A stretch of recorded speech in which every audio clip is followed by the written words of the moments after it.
Hi, everyone. Fred Cochran from San Joaquin County Office of Education. I really enjoyed being with all of you on November 19th. It was a beautiful day, and I really enjoyed meeting a lot of you and hearing about your experiences and the great things you're doing for our youngsters. So I just wanted to have a little check-in with you today to go over the Padlet because I really didn't have enough time, and a lot of that is because things just don't always work out the way you expect. And wanted you to be able to know some of the highlights of the Padlet so that you can explore it on your own. And you can always ask me questions along the way because you know that I offered my email to you in the presentation. But let me get to share the screen and pull up the Padlet for you. So here you see the Padlet that I briefly shared with you at the training on the 19th. To get to the Padlet, here's a bit.ly that it's pretty easy to access and pretty easy to remember. So that is available for you. If you click there, it'll take you right. Well, if you're logging in, you just need to know that information. So to get to the Padlet, if you want to look at the presentation again, if there were things that you wanted to go back to, you could definitely go through the slides and be able to look at the resources that are there. Even the videos that are shared, you should be able to link to those. And if I click on one of these, it'll open up in YouTube and you can watch the video again if you're interested in doing so. There was one video that I didn't have time to share with you about the 7-10 split because I talked a little bit about bowling. I think you'd love this one, so I would recommend that you watch it. It's done by Shelley Moore, who's a leader in inclusivity and universal design for learning. So that is the link to the presentation. And below that, you will also find the presentation from February 26th. So if you're interested in looking at that, you can do that and click there. There's a great article, I think, about UDL and early childhood classroom. You may want to read that. But if you don't want to read it, you can listen to me because I have an audio version of the blog, and it's about 7 minutes long or so. So you could let me read to you instead of you reading to yourselves. So that's what's located in the first column here of the Padlet. The next column, one thing I wanted to point out to you is the California Preschool Learning Foundations. If you click here, it'll open up the foundations. And I want to take you to the very beginning here of the social emotional development. As you can see that this version of the foundations is highlighted. And keep in mind the colors of UDL, green being the principle of engagement, purple being the principle of representation, and blue representing the principle of action and expression. So as you read through the foundations, you will see how they're highlighted. So you may see, for example, seek to understand. Why is that in blue? Because it's actionable, and it's a feature of how students can utilize ways to show what they know. And that is under the principle of action and expression. Green, engagement, purple being the principle of representation. So as you go through the foundations, you can see that they have been intentionally highlighted so that you know how to connect those to the UDL guidelines that I handed out to you on the day of the presentation. Okay. Let's go back. Another really great resource is the UDL Early Childhood Crosswalk. This has been revised. You can see one right below here and one above. If you click either one, they're both, I think, good documents to research and review. if you look side by side with the UDL guidelines, I gave you the framework in your packets. You can look at each of the principles and the guidelines and the checkpoints and see how they connect to the different assessments that you do.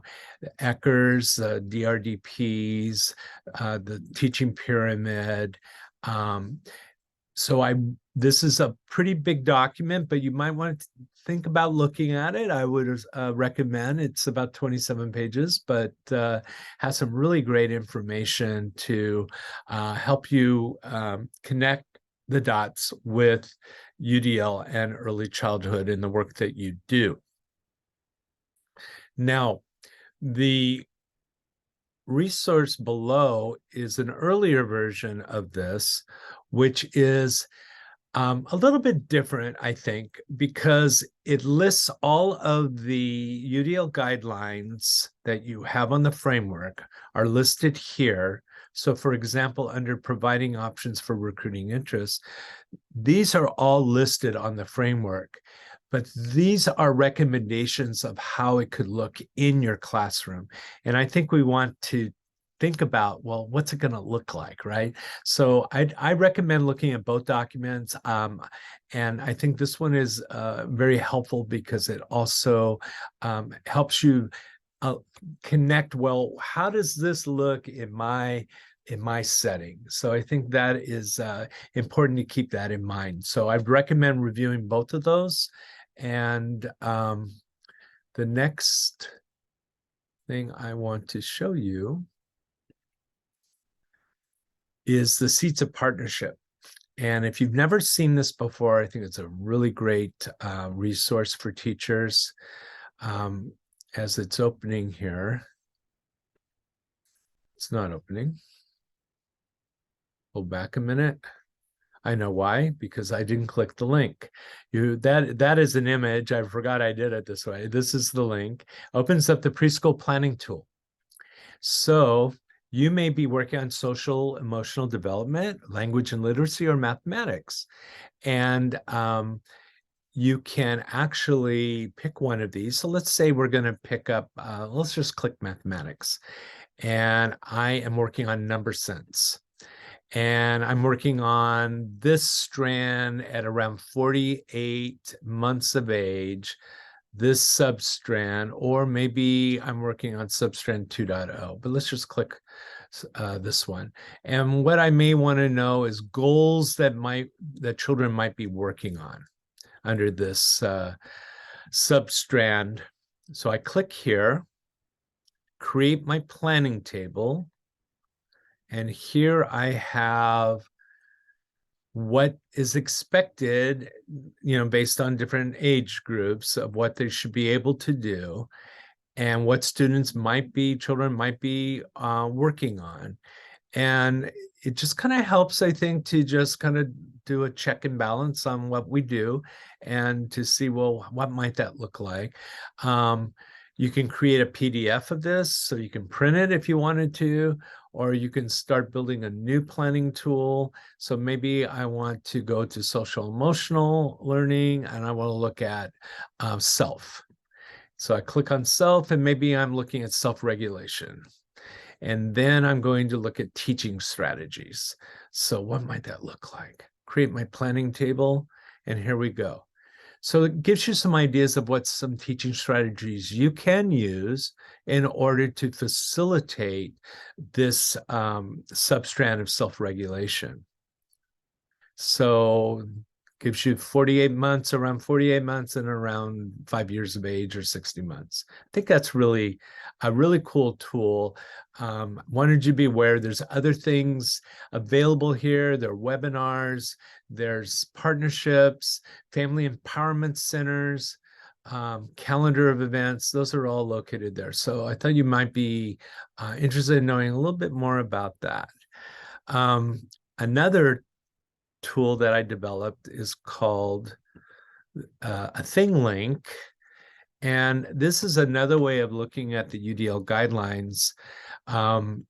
And there's a legend to the right where you see a light bulb, which means it's an idea. An icon that looks like a video, like YouTube, an article, an open book, and a website, which is represented by the globe. So World Wide Web, right? So if you were to click on one of these, and let's say you are looking at optimizing an individual choice and autonomy, and I want an idea about that. So I click, and it'll open up. How would you like to practice writing your name today? So for some students, it's essential for them to have different materials to write their name. For others, the option may keep them from becoming frustrated. So options are really helpful. And I think if you remember in the training, one of you shared how Connie, I think it was, had shared how in a painting activity, she had a student that was on the spectrum, and they were having a lot of problems getting their fingers, messy with paint and all that, and it wasn't a good tactile experience. But they put the paints inside a Ziploc bag and let the child kind of finger through it and get and create a design. It achieved the goal because the student was able to mix colors or do whatever the goal was, or outline his name, whatever it might be. And it became very popular because more kids wanted to do it, right? So it was a great tip. But you guys have great ideas to share with each other, I know. But this is just a way for you to look at different resources. So video. So here's a video. If I click here, the video opens up and it says why inclusion. These are a why inclusion video series. So let's change attitude and beliefs. You can play it right from here, which I'm not going to do right now, but you can play it right from here. And then you have access to that content while you're exploring. An article, maybe I want to know a little bit more about fostering collaboration and community, or so there's an idea there. So I'm going to click here, and you see it here, foster collaboration and community, and some ideas that you could do in order to help students with their goals and roles and responsibilities. I'm kind of proud of this document. I think it's a pretty innovative way of looking at the guidelines through the lens of your situation or your environment being in the early childhood setting. So I hope you have a time to take a look at that as well. Let's keep going. Okay. I have to move this. Here we go. Some other resources that you might be interested in. This is about learner variability. We talked about this during the presentation, how learner variability is a rule, not the exception. The barriers are in the design, not the learner. Do you remember that? So learning variability exists in all of us as adults, children, doesn't matter what age we are. We're all unique and unique individuals, and all have different strengths and different ways that we learn best. It's a good short article to read. I would strongly recommend you looking at that. And there's some others that I picked that I thought would be helpful about learner variability. This is the Variability Navigator. So it's a really cool tool to take you through how to design for learners that are hard to reach sometimes. And some connections to the DRDPs and desired results. I'm not going to open each and every one of these. Remember, I did a short section on learning environments, the physical environment, the social emotional environment, the temporal environment.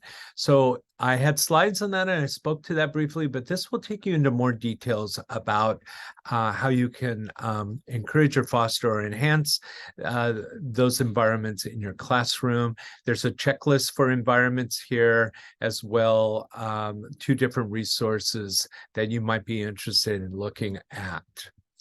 Then on the next column are UDL examples. some teaching strategies that come from a video library. Let me click on that for you and show you what we're going to see here. And some videos that will support early childhood, some different short little videos, maybe 2, 3, 4 minute videos. Maybe some might be a little bit longer, but they may be helpful for you just to think about ideas that, because we always want new ideas. So you can navigate through those. So I think that video library is pretty helpful. Another video on UDL in inclusive classrooms is below here where I'm showing. So if you click here, it'll open up a video and you can play it right from there and enlarge it and watch it. This I think you might be interested in. My friends from Shasta County Office of Education put together some lesson ideas, and you can review those and see that these can be very helpful. Some of them are on the thing link that I shared earlier. The importance of offering options, visual, auditory, and digital resources, helping students with their own learning, how you can use the DRDP to set goals with your students. So I hope you find that to be a resource as well. That'll take you through all the guidelines and give you some ideas, okay?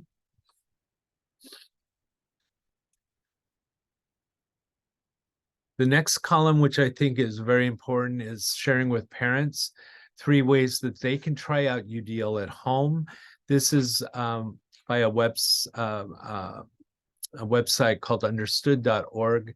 And if I click on the link, it should open up to resources that you could share with parents on how they can support universal design for learning at home.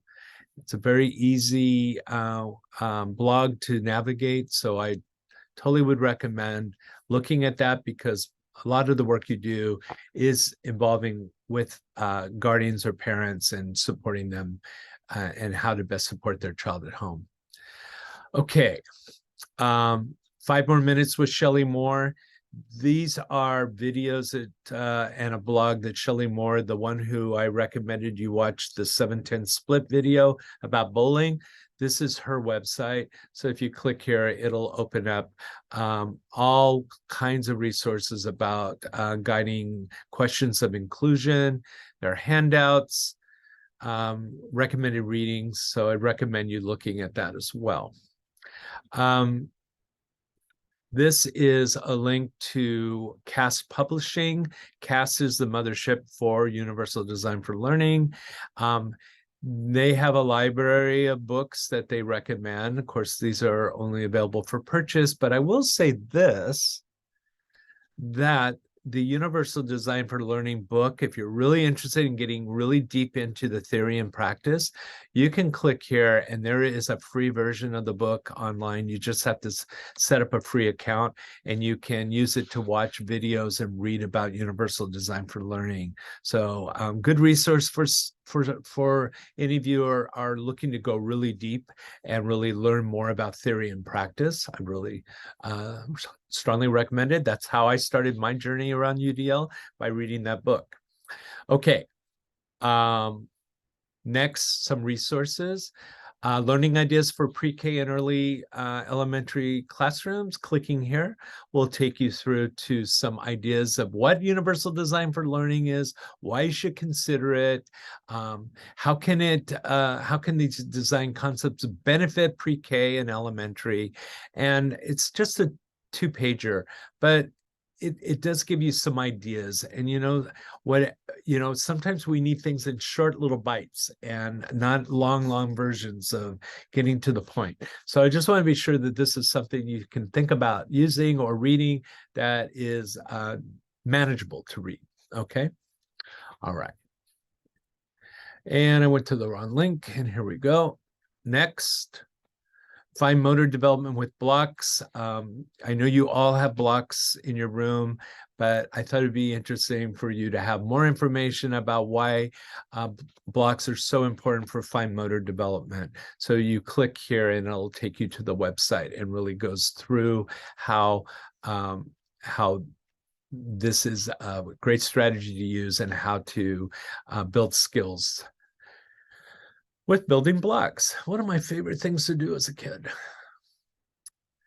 And the UDL toolkit, that is a toolkit that really goes deep into Universal Design for Learning. If I click on the toolbox, it'll take you to a toolkit.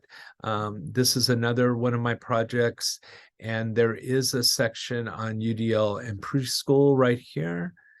And if you click on that, it'll open up some tabs, and these crosswalks that I shared with you earlier, while it's loading, shows up here as well. So you can find the things that I just shared with you, the thing link, the different videos, Padlets, the preschool foundations, the learning foundations, curriculum frameworks, a lot of stuff. The adaption bin for children, which you received as well.